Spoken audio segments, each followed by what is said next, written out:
नमस्कार दोस्तों, देश की पुकार यूट्यूब चैनल में आपका हार्दिक स्वागत है। दोस्तों, इस वीडियो को आखिर तक देखें और प्लीज़ इस यूट्यूब चैनल को लाइक, सब्सक्राइब करना और बेल आइकन दबाना नहीं भूलें। दोस्तों, आप बताइए कि राजस्थान में चुनावी माहौल गर्म है और दोनों ही राजनीतिक दल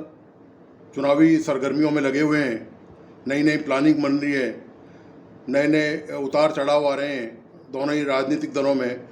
भारतीय जनता पार्टी में और कांग्रेस में। आपको बताइए कि कांग्रेस ने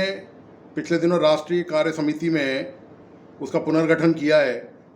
और उसमें कुछ नए चेहरों को शामिल किया है। उसमें राजस्थान से खास तौर से सचिन पायलट को मौका दिया गया है राष्ट्रीय कार्य समिति में। तो दोस्तों, दरअसल पायलट का कांग्रेस की वर्किंग कमेटी में CWC में शामिल करने का जो मकसद है वो पार्टी आला कमान का, वो ये है कि कांग्रेस ये चाहती है कि सचिन पायलट को ठंडे छींटे दिए जाएं। मतलब ये एक तरह की मीठी गोली है जो सचिन पायलट को दी गई है कि देखिए, आपको राष्ट्रीय स्तर पर हम सम्मान दे रहे हैं और आपको अब ईमानदारी से राजस्थान में कांग्रेस की सरकार को वापस रिपीट कराने के लिए पूरा प्रयास करना है। दोस्तों, आपको बता दूं, ये पहले भी विश्लेषण में मैं ये बात स्पष्ट कर चुका हूँ कि बेशक सचिन पायलट को पार्टी हाईकमान ने CWC में की जो नई जो लिस्ट जारी की है उसमें शामिल कर लिया है। बावजूद इसके कि अशोक गहलोत जो हैं वो इतना आसान नहीं है उनको मनाना,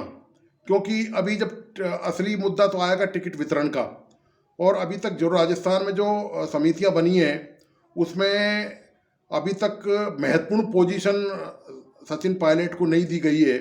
कि उनको चुनाव प्रचार समिति का संयोजक बना दिया गया हो या या टिकट वितरण समिति का इस तरह का कोई संयोजक का पदभार उनको नहीं दिया गया है। सिर्फ साधारण सदस्य के तौर पर उनको शामिल किया गया है। तो उसमें अशोक गहलोत गुट के भी काफ़ी लोग हैं। इस तरह की जो राज्य की समितियां बनी हुई हैं। दोस्तों, यह निश्चित है कि जब टिकट वितरण होगा तो उसी दौरान दरअसल ये जो फीडबैक की जो तौर तरीके बताए जा रहे हैं कांग्रेस द्वारा कि कर्नाटक की पद्धति पर, तो निश्चित तौर पर आप ये जानते ही हैं कि राजस्थान में जहाँ तक टिकट वितरण का कांग्रेस में सवाल है तो अशोक गहलोत का दबदबा उसमें ज़्यादा है, क्योंकि अशोक गहलोत न केवल मुख्यमंत्री रहे हैं बल्कि जो नेटवर्क है, संगठन है, उसमें भी उनका पूरा हस्तक्षेप है, क्योंकि गोविंद सिंह डोटासरा जो प्रदेश अध्यक्ष हैं वो अशोक गहलोत का राइट हैंड माने जाते हैं। तो इस कारण जितने भी जो कैंडिडेट्स के जो उम्मीदवार हैं, जो मजबूत उम्मीदवार हैं, तो निश्चित तौर पर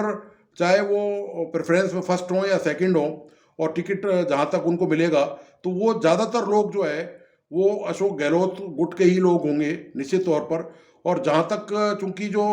तौर तरीका अपनाया गया है कांग्रेस में, उसमें इस बात की संभावना कम है कि सचिन पायलट के लोगों को टिकट वितरण के दौरान मौका मिलेगा। ये रहा पार्ट एक। अब जो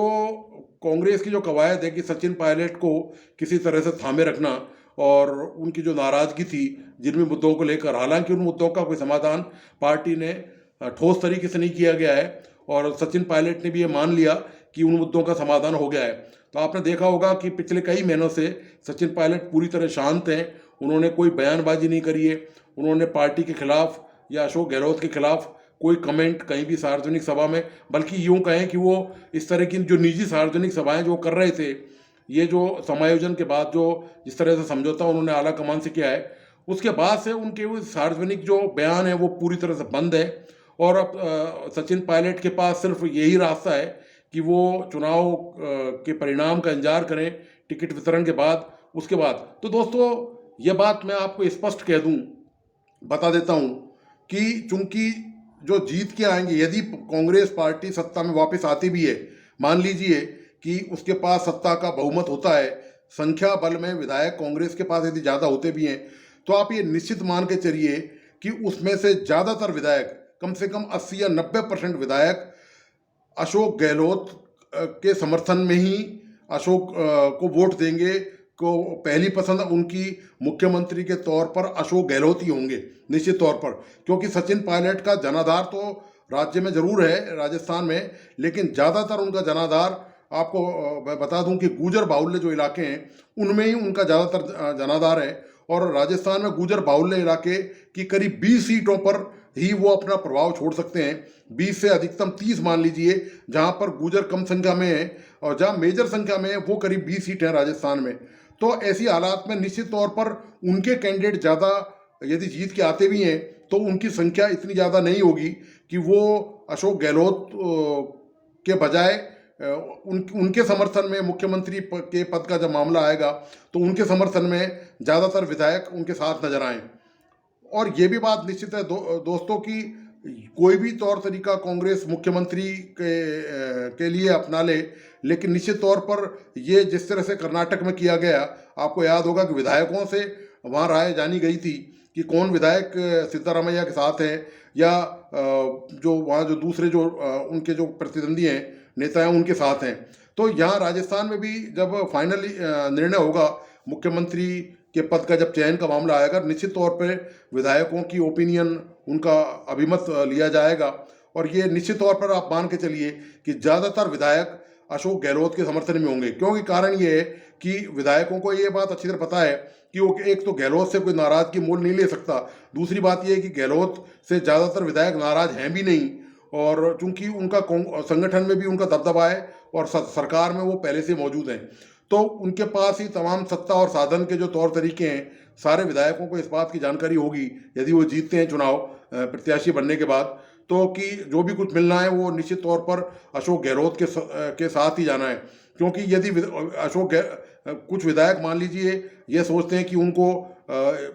मौजूदा सरकार में मौका नहीं मिला और उनको सत्ता में भागीदारी नहीं मिली, और वो इस कारण यदि मान लीजिए सचिन पायलट का समर्थन करते भी हैं, तो भी अशोक गहलोत की निगाहें उन पर रहेंगी और वो इतनी आसानी से सचिन पायलट का समर्थन नहीं कर पाएंगे। निश्चित तौर पर इसका खतरा, ये तलवार उन पर मंडराती रहेगी कि यदि मुख्यमंत्री के तौर पर अशोक गहलोत चुने गए और कांग्रेस सरकार वापस सत्ता में आती है, तो ये निश्चित तौर पर उनके लिए जो विधायक सचिन पायलट के साथ जाएंगे, जो उनके निष्ठावान हैं, उनको छोड़कर जो काफ़ी कम है, और जो बचे हुए हैं जो जाएंगे, तो निश्चित तौर पर उनको इसका खामियाजा राजनीतिक तौर पर कहीं ना कहीं उठाना पड़ेगा। तो दोस्तों अब ये देखना ये है कि जैसे जैसे चुनाव नज़दीक आ रहे हैं, वैसे वैसे कांग्रेस में क्या क्या पैतरेबाजी सामने आती हैं, और किस तरह से सचिन पायलट राजस्थान में, अब जो चुनाव प्रचार अभी विधिवत शुरू नहीं हुआ है, लेकिन ये भी एक देखना होगा कि राजस्थान में जब चुनाव प्रचार में रैलियां होंगी, जब सभा होंगी, तो सचिन पायलट आखिर बोलते क्या है। आपको मैं ये बात स्पष्ट तौर पर बता दूं, सचिन पायलट किसी भी जनसभा में, आप मेरी बात नोट कर लीजिए, मैं बतौर एनालिसिस ये बात कह रहा हूँ कि किसी भी जनसभा में सचिन पायलट मुख्यमंत्री अशोक गहलोत की तारीफ नहीं करेंगे। राजस्थान सरकार की जो उपलब्धियां हैं उनकी तारीफ करने से बचेंगे। उनके ज़्यादातर मुद्दे बीजेपी के खिलाफ राष्ट्रीय होंगे, राहुल गांधी के फेवर में होंगे, प्रियंका गांधी के फेवर में होंगे, सोनिया गांधी के फेवर में होंगे।